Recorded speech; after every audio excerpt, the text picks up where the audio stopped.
Stanford Layoffs: How Trump's Policies Impact Higher Education. 363 Jobs Cut. Imagine a world where even prestigious institutions like Stanford University are forced to cut hundreds of jobs in a single year. That's exactly what's happening now, as the university grapples with a perfect storm of federal policy shifts, soaring operational costs, and dwindling funding streams. But here's where it gets controversial. The administration is pointing fingers at President Trump's policies, claiming they've left the university with no choice but to slash its workforce. Is this a fair assessment, or is Stanford simply passing the buck? Let's break it down. Starting with the numbers, Stanford is set to eliminate 363 positions between September 30 and November 1st, affecting over 200 different job categories, from administrative staff to IT specialists, researchers, and even those in student services. The layoffs span nearly every department. A recent WARN Act notice filed with California's Employment Development Department paints a stark picture. This move impacts almost 2% of the university's 13,000-strong administrative and technical workforce. That's not just a ripple. It's a wave of upheaval. The university's Vice President for Human Resources, Elizabeth Zacharias, laid out the reasons in a letter. Ongoing economic uncertainty and anticipated changes in federal policy. Specifically, she cited two major factors. First, the Trump administration's so-called Big Beautiful Bill, a law signed last month that hiked Stanford's endowment tax from 1.4% to 8%.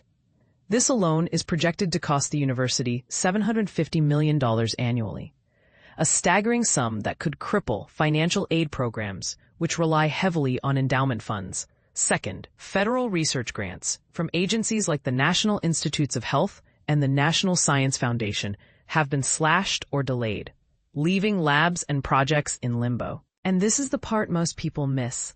The financial dominoes are already falling. In a July 31st letter, Stanford's president, Jonathan Levin, and provost, Jenny Martinez, announced a $140 million cut to the university's general funds for the 2025-26 academic year. While they emphasized efforts to protect core priorities like undergraduate financial aid and doctoral student support, they also admitted that not all of which can be accomplished by eliminating open positions.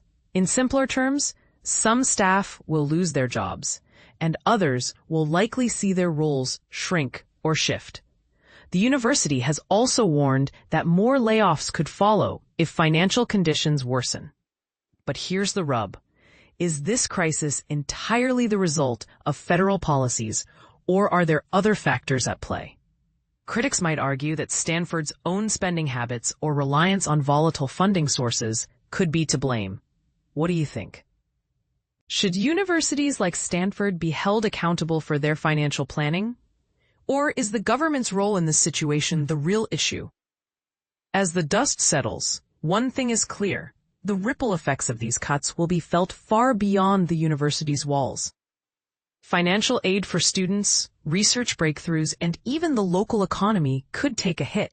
And for the 363 employees facing job loss, the personal toll is undeniable. So, what's next?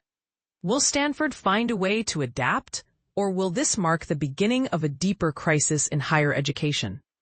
Share your thoughts in the comments. Let's start a conversation about who's really responsible and what can be done.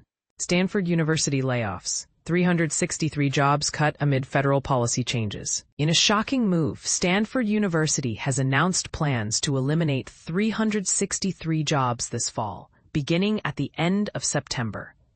This decision comes as a direct result of financial pressures stemming from recent federal policy changes, as reported by the San Francisco Chronicle.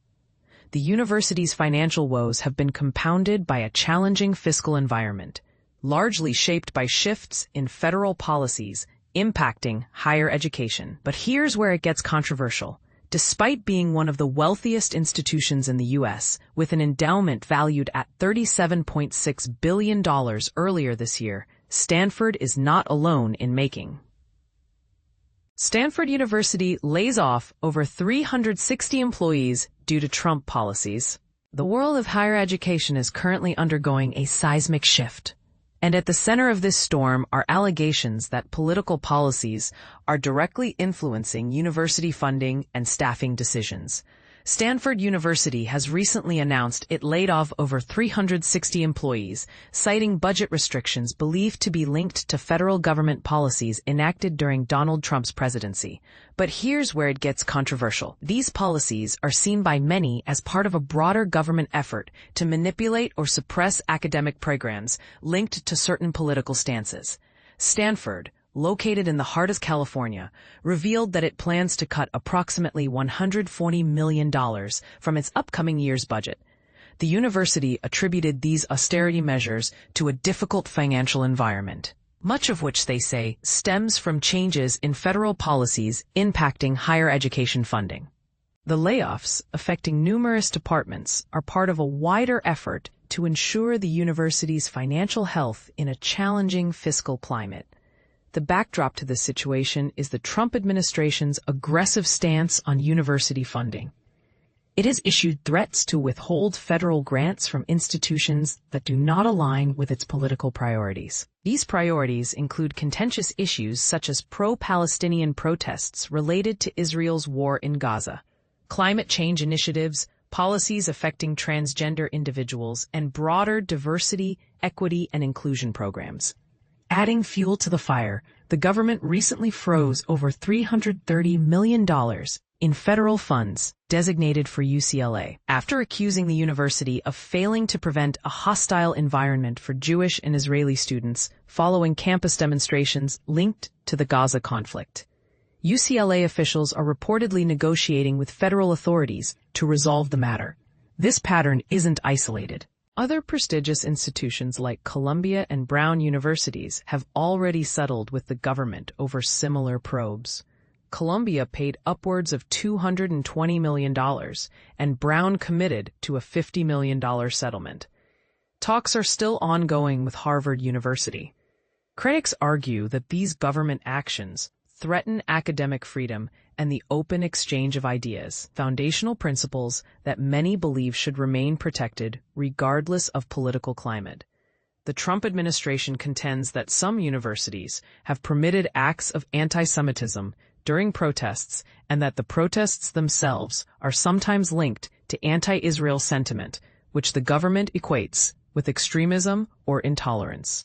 However, many students, faculty, and advocacy groups see this as an unwarranted conflation of political critique with hate speech, raising a critical question.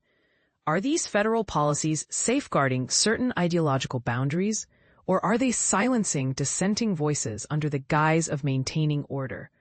This ongoing clash between government oversight and academic independence continues to spark heated debate.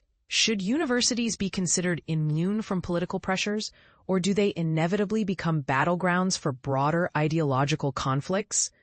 As these stories develop, it's worth asking yourself where you stand.